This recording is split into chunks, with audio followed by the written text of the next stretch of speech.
여섯 번째 시간이 됐습니다.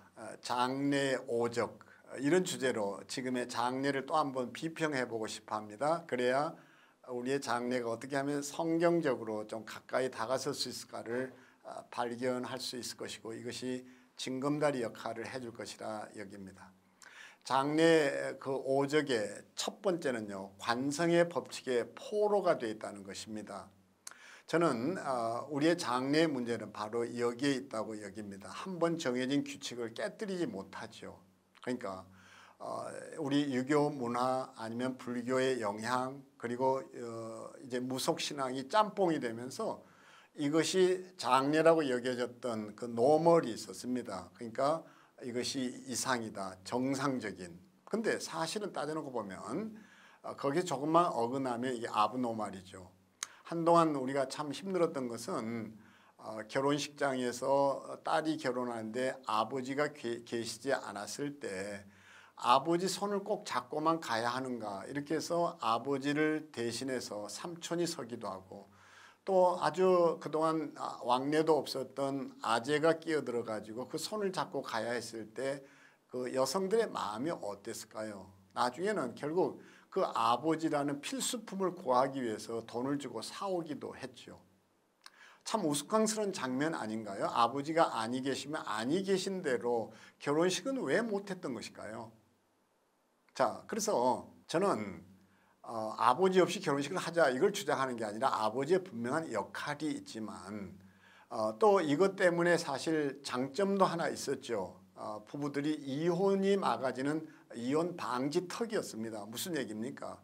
딸의 장래 망가뜨리고 싶지 않으니까 어찌됐건 딸 결혼식은 치르고 이혼하자 이렇게 해서 버티고 버티다가 결국 그냥 또 살게 되는 경우도 참 많았죠. 그렇지 않아요?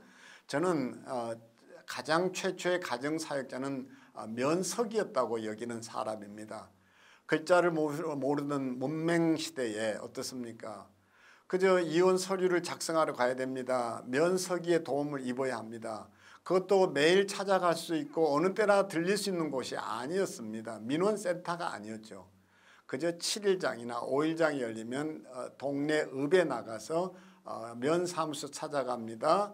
와서 뭐라고 이혼 서류 써달라고 하면 아무리 그래도 대통령이 자기 손으로 이제 사형 집행 사인하기 싫어하는 것처럼 미루죠. 그도 싫었던 겁니다. 내가 저 집에 마지막 이혼장을 써준 이혼하게 한 장본인 거기에 이제 공범이 된다는 생각을 하게 되니까 얼른 피하죠. 면장님이 찾으신다고 얼른 자리를 피해가지고 숨어버리죠. 기다려도 나타나지 않으니까 이 사람이 하고는 그냥 또 돌아오죠. 에? 와서는 또 뭐라고 그럽니까? 아저씨 급한 일이 있어 그러는데 저 다음 장날 좀 보자고. 다음 장날 보자고. 다음 장날 하다가 결국 사는 법을 터득하고 감정도 누그러뜨리게 되죠. 그렇게 해서 가정을 지켜내준 지킴이가 누구였는가 하니 면석이었습니다. 그러니까 결혼식의 아버지라는 존재가 좀 불편하실지 모르지만 필수품이 되어 있던 시절에 그나마 우리 이혼을 방지해주는 방지턱이 됐다. 제가 이렇게 얘기를 하는데 이런 것들이 짬뽕이 돼서 지금 미치는 영향이 뭡니까? 거기 유불교의 영향, 무속신앙의 짬뽕 이런 얘기를 했는데 아직도 우리는 장례식장에서 어떻습니까? 유골을 드려야 되는 건 남성들만 들어야 한다. 그러니까 어떻게 합니까? 전혀 관계없는 집안에 먼 친척을 불러다 유골함을 들게 하고 또 어떻습니까? 영정사진을 들게 하고 이게 전부 뭐예요? 관성의 법칙의 포로로 잡혀 있다는 것입니다. 이것을 물리학에서는 경로의존이라는 이론으로 설명합니다.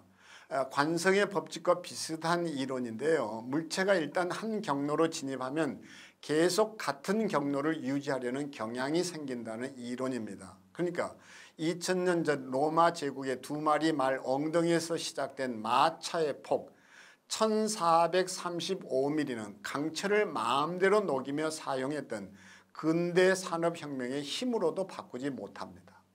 심지어 인류 최첨단의 과학기술로도 자유롭게 바꿀 수 없었습니다. 1435mm 로마 마차의 폭이 2000년이 지난 지금까지 영향을 끼쳤다는 점에서 부채 여산 그러니까 현대는 과거에 빚을 진 것이 태산처럼 많다라고 할 수밖에 없죠.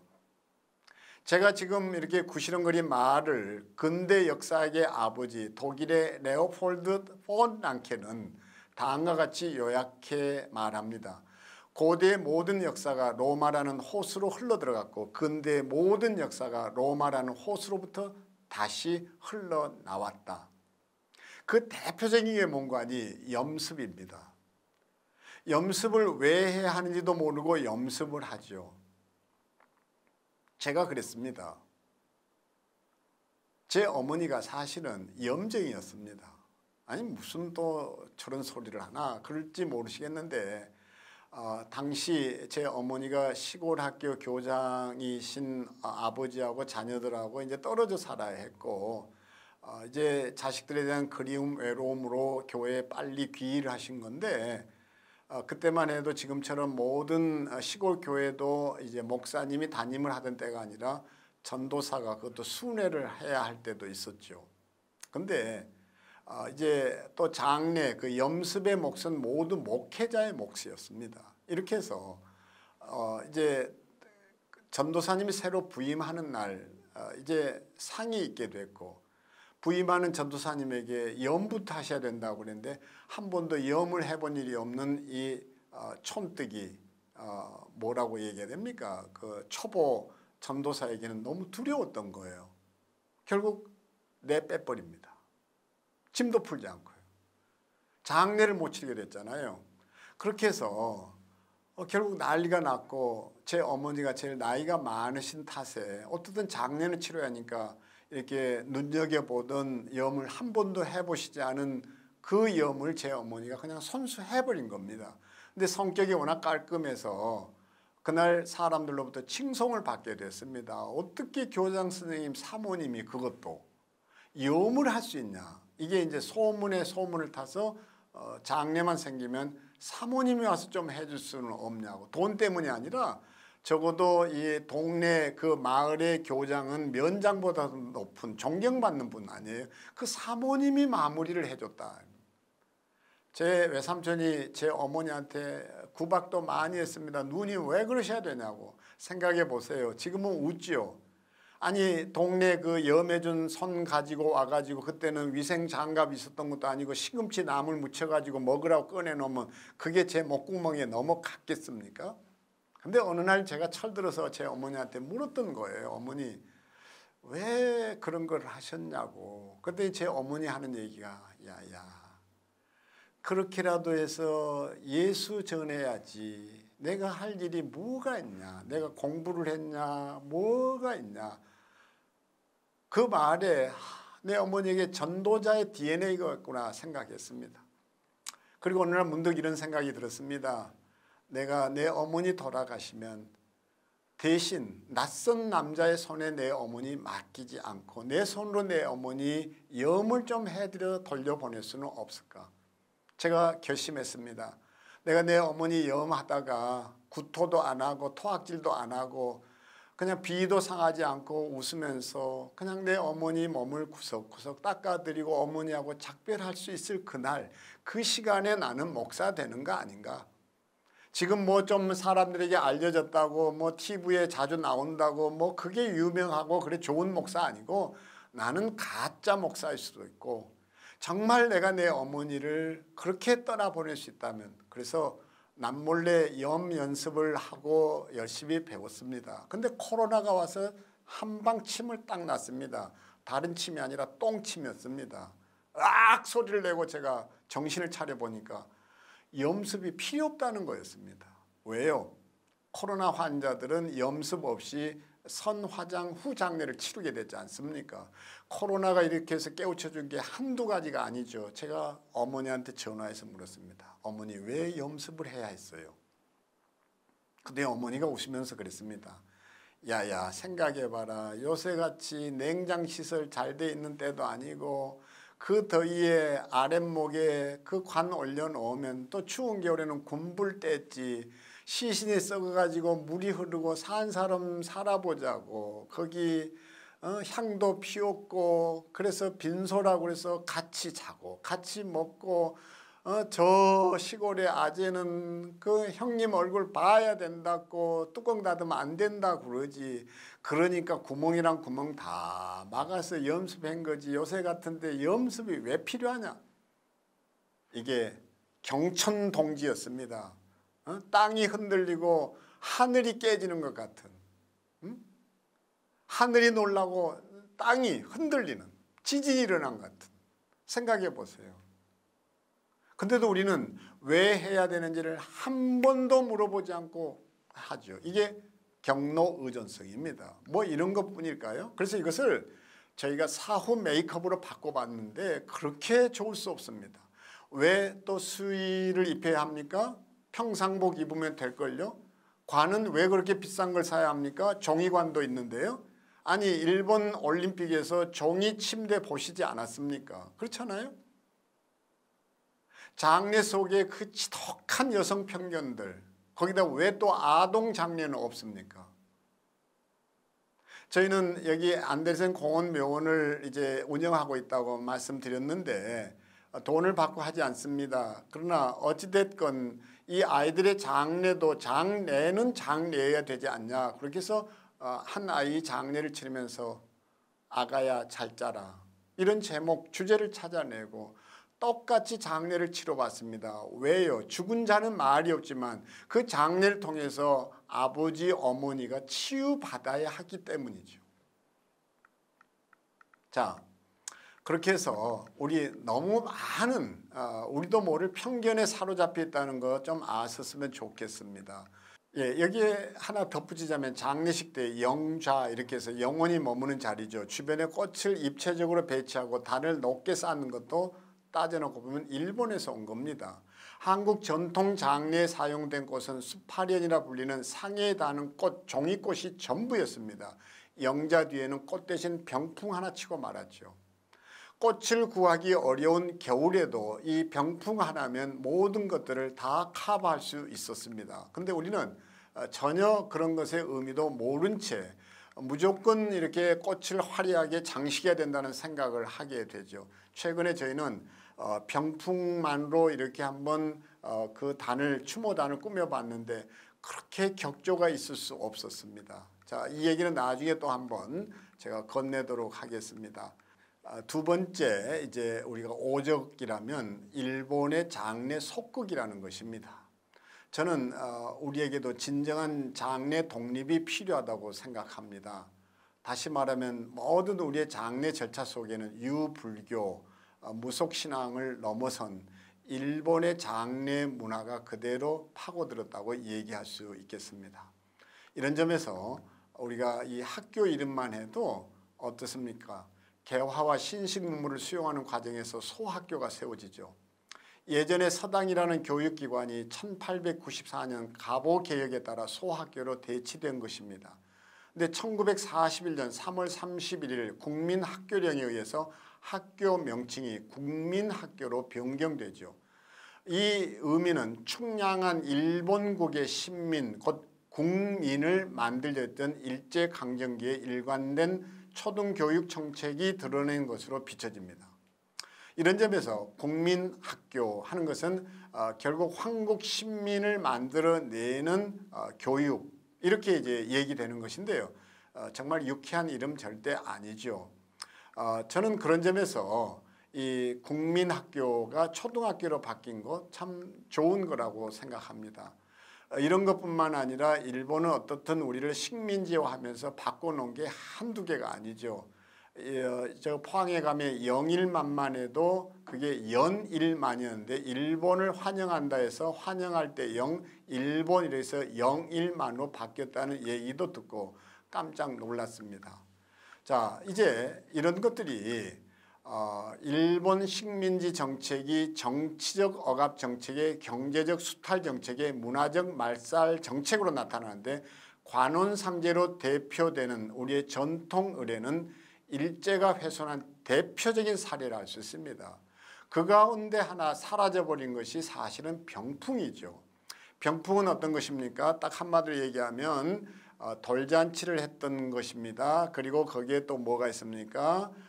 약혼식이 있었습니다. 결혼식이 있습니다. 회갑잔치가 있었습니다. 모두가 병풍이었습니다. 그리고 사람이 죽게 되면 그때는 병풍 앞이 아니라 병풍 뒤로 갔죠. 그렇게 해서 병풍으로 그 관을 가립니다. 그것의 의미는 내 시대는 끝났다. 이제는 새 사람에게 바톤 터치를 했다. 그리고 우리는 그걸 빈소라하면서 시신과 끝까지 함께하는 대면 장례를 치렀습니다. 비대면 장례 아닙니다. 지금처럼. 근데 그 병풍이 사라지고 거기에 들어선 게 뭡니까? 거기에 들어선 것이 다른 것이 아니라 그 화려한 꽃바구니와 물결치는 꽃장식입니다. 그것도 일본 황실의 꽃이라 불리는 국화꽃으로 장식을 합니다. 꽃 한 송이 가지지 않고도 장례는 품격이 있을 수 있는데 우리는 다들 그렇게 하니까 따라하고 깃발을 내걸듯이 조기를 그냥 줄을 세워서 내걸고 그렇게 해서 그것으로 가오를 잡는죠. 가오를 잡는다. 그래서 장례식 때 영자, 그러니까 영원히 머무는 자리에 꽃을 입체적으로 배치하고 단을 높게 쌓는 것, 이거 일본에서 온 거죠. 한국 전통 장례에 사용된 꽃은 딱 하나입니다. 수파련. 이렇게 해서 상해에 닿는 종이꽃이 전부였습니다. 그런데 이 모든 것들이 한국에 오면서 더 거창해지기 시작했죠. 자, 이런 점에서 우리 일본으로부터의 진정한 독립은 다른 것이 아니라 이 장례 독립이다. 이렇게 얘기할 수 있지 않을까라는 생각입니다. 그래서 일본의 국화는 벚꽃이죠. 황실의 꽃이 국화입니다. 일본 황실에서 사용되는 자가용 등에는 국화꽃 문양이 이렇게 새겨져 있죠. 황실을 상징하는 것이죠. 그런데 우리는 그게 뭔지도 모르고 일본 위안군 피해자에게 이런 것을 또 바치고 있습니다. 그들에게는 적어도 모욕이 아닌가요? 이참에 꼭 좀 하고 싶은 얘기 있습니다. 더 이상 우리는 일본 위안군 피해자라고 해서는 안 됩니다. 피해자라고 부르니까 자꾸 보상에 초점이 맞춰집니다. 모 인사가 그래서 일본 위안군 피해자의 화대 청구서였다. 이렇게 얘기해가지고 또 세상을 뒤집어 놓죠. 정말 분노할 일이죠. 거기다 또 뭐라고 얘기했습니까? 조선시대 여성 절반이 결국 기생이다. 또 결국 뭡니까? 다 성을 팔았다. 뭐 이런 표현들 끔찍하죠. 왜 우리가 노벨 평화상 못 받는 줄 아십니까? 딱 요겁니다. 이름을 어떻게 지어야 되는지를 모르는 거예요. 일본 위안군 피해자가 아니라 만약 이름을 이렇게 바꿨다고 해보십시오. 일본 위안부 생존자라고 한번 얘기해 보십시오. 생존자 그러면 우리는 존경합니다. 돈의 문제가 아니에요. 정말 그 고통과 아픔을 이겨낸, 그래서 우리는 그런 사람들에게 존경을 표할 겁니다. 에베레스트산 등령을 합니다. 결국 그 눈사태 속에서 팔을 잘라내고 살아납니다. 인간 승리라고 박수 쳐줄 겁니다. 그러나 이것도 모자라죠. 뭐라고 해야 합니까? 전쟁, 성폭력 피해 여성 인권 운동가 이렇게 얘기했다면 노벨상 위원회가 찾아왔을 겁니다. 더 이상 전쟁 성폭력은 이 땅에서 사라져야죠. 바로 이 일에 인권 운동가라고 했다면 얼마나 많은 노벨 평화상이 쏟아졌을까요? 다 이 모든 것들이 일본으로부터 입은 어쩌면 피해라고 저는 할 수 있지 않나. 그래서 우리 다른 것보다 이것이 뭔지를 알고 좀 그런 것들을 거부할 수 있었으면 참 좋겠다는 생각을 하고 있습니다. 약간 좀 흥분했던 거 용서하시게 되기를 바랍니다. 세 번째는요. 죽음 교육의 부재입니다. 생사학교가 세워져야죠. 사나톨로지 그러면 생사학이라고 할 수 있겠는데 우리는 죽음 학교가 교회 내에도 없습니다. 그래서 말을 해도 못 알아들으니 솔직히 이길 자신이 없다. 진중권 씨가 이렇게 이제 정치 평론을 할 때 쓴 말인데 이 세상에 가장 무서운 사람이 누군 줄 아십니까? 무식이에요. 무식한 사람. 그래서 세계 최고의 칼잡이는 세계 두 번째 칼잡이를 절대 두려워하지 않죠. 그가 두려워하는 것은 딱 하나입니다. 칼을 한 번도 잡아본 적이 없는 무지한 자라. 이건 마크 트웨인이 한 얘기입니다. 생각해 보십시오. 대학 입학을 하는데 12년을 준비하죠. 그러나 정작 죽음 준비는 없습니다. 자연스레 죽음이 뭔지도 모릅니다. 장례가 뭔지도 모릅니다. 미국은 소학교에서도 그러니까 이제 그 나이 어린 때부터 시작해서 죽음을 공부합니다. 자연의 순환 원리를 따라서 생명과 죽음을 얘기하죠. 적어도 우리에게 필요한 것은 생사학교가 있어야 합니다. 우리는 그것을 지금 인문학당 또는 죽음학당이라 이렇게 임종학당이라 이렇게 부르기로 한 건데요. 인문학이 없다는 것 참 비극 중에 비극이죠. 기술보다 더 중요한 것은 삶의 예술입니다. 여기에다 죽음에 대한 문화가 없죠. 제가 지금 소개해 드리려고 하는 이 영상은 4월 1일 우리 거짓말을 하는 날로 허용된 날이 아니라 9/4일생 그래서 4월 1일을 유언의 날로 바꿔보자는 운동입니다. 손봉호 박사님 그리고 김경래 장로님과 함께 했던 일인데요. 한번 보시겠습니다.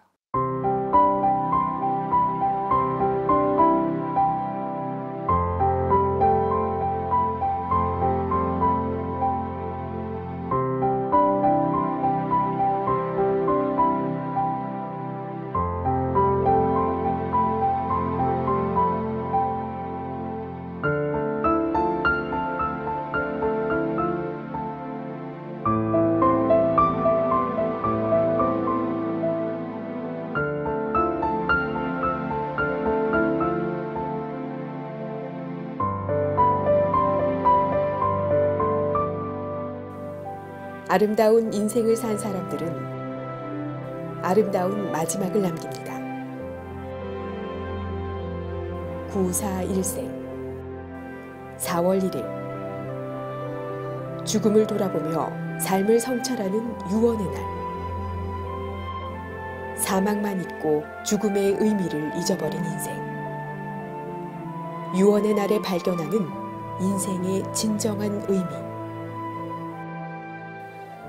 세상 사람들은 죽을 때 후회하는 25가지를 말합니다. 비움을 통해 채움을 경험하는 삶. 이제 죽음을 돌아보며 새로운 인생을 삽니다.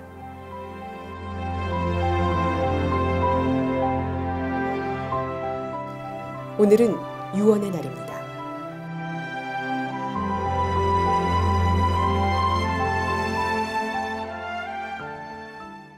여기에다가 임종활동 이런 것들을 확대하는 것이 죽음교육으로 나아가는 방법이겠죠. 자, 네 번째는 쇼업의 체면 문화라고 할 수 있겠습니다. 획일성을 깨뜨려서 다양성으로 나가야 되는데 우리는 아브노멀이라는 말을 듣기 싫어서 뉴노멀이 뭔지를 놓쳐버린 거죠. 일반적으로 벼농사 지역은 집단의식이 강합니다. 밀농사 지역은 개인주의가 강하죠. 그 이유를 버지니아 대학의 토머스 탈헬름 교수의 논문에서 찾아볼 수 있습니다. 그 내용은 다음과 같죠. 벼농사는 비가 많이 오는 지역에서 이루어지는데 이때 많은 물을 다뤄야 하기에 치수를 위한 토목공사가 많이 필요하다는 거죠.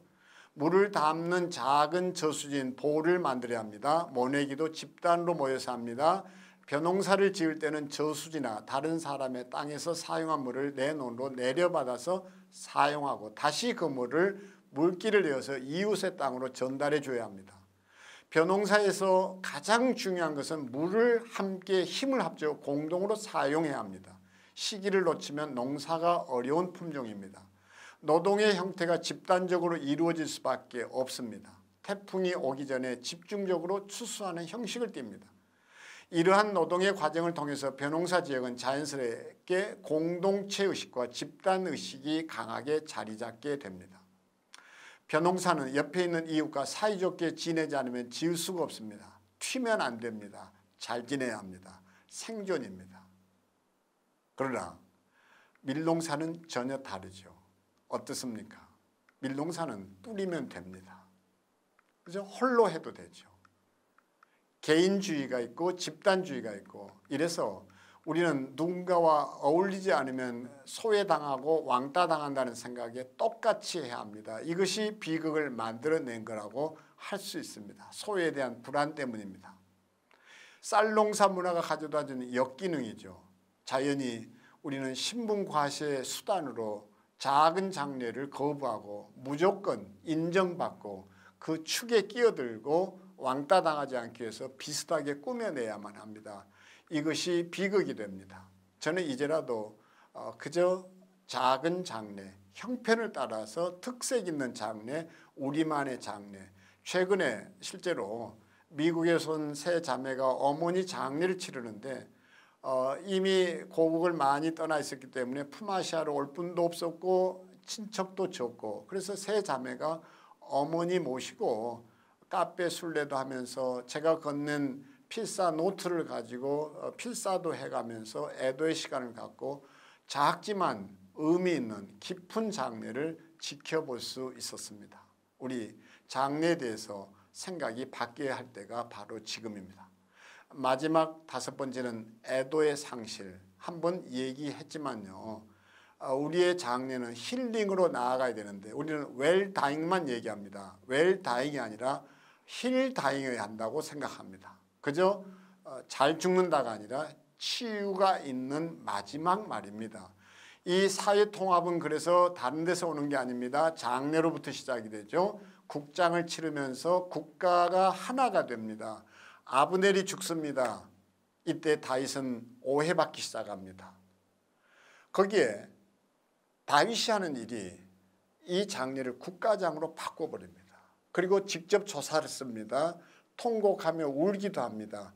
그때 왕의 눈물 속에서 국민들은, 그 백성들은 왕의 진심을 읽어냅니다. 분열됐던 국론이 하나로 모입니다. 그래서 국가장이 중요한 이유입니다. 국가만이 아닙니다. 가정도 마찬가지입니다. 장례는 흩어졌던 가족들을 모읍니다. 힐링 캠프였습니다. 소를 잡지 못하면 돼지라도 잡았습니다. 그렇게 지나가는 개까지 모셔다가 대접했습니다. 거기에서 덕담이 오고 갔습니다. 뿐만 아니죠. 다시대기라고 그래서 거기에서 뭡니까? 공연이 있기도 했습니다. 이러면서 문화가 만들어졌고 여기서 우리는 위로받고 또 위로하면서 새 힘을 얻었습니다. 예, 그래서 이 오적을 좀 머릿속에 새기면 이것이 징검다리가 돼서 우리의 장례가 새로운 모델로 이게 점핑할 수 있을 것이라 여깁니다. 재미있게 들으셨죠? 장례도 오적이 있구나. 이거 생각할 수만 있으면 우리 장례는 달라질 것이라는 확신이 제 속에 있습니다. 이와 더불어 이제 강의도 전반부를 이제 지나고 이제 반환점을 돌고 있으니까 2권의 책을 소개하겠습니다. 꼭 좀 읽으셔야 할 거라고 여기는데요. 참 이 저자를 저는 너무 존경합니다. 그가 써낸 3권의 책이 있는데 죽음이 배꼽을 잡다, 그리고 죽음이 품격을 입다, 그리고 죽음의 탄생. 이 책입니다. 그래서 그 저자를 제가 존경한다고 했는데 그 저자가 다르지가 아닌 접니다. 송기론 말입니다. 꼭 한번 읽어보시고 이제 어찌됐든 옆에 두고서 죽음 교본이 될 수도 있고 또 우리가 장례 하나의 그 법례가 될 수도 있겠는데 이것을 읽어보시면 지금까지 했던 강의 내용, 앞으로 하게 될 강의 내용에도 큰 도움이 되지 않을까 여깁니다. 감사합니다.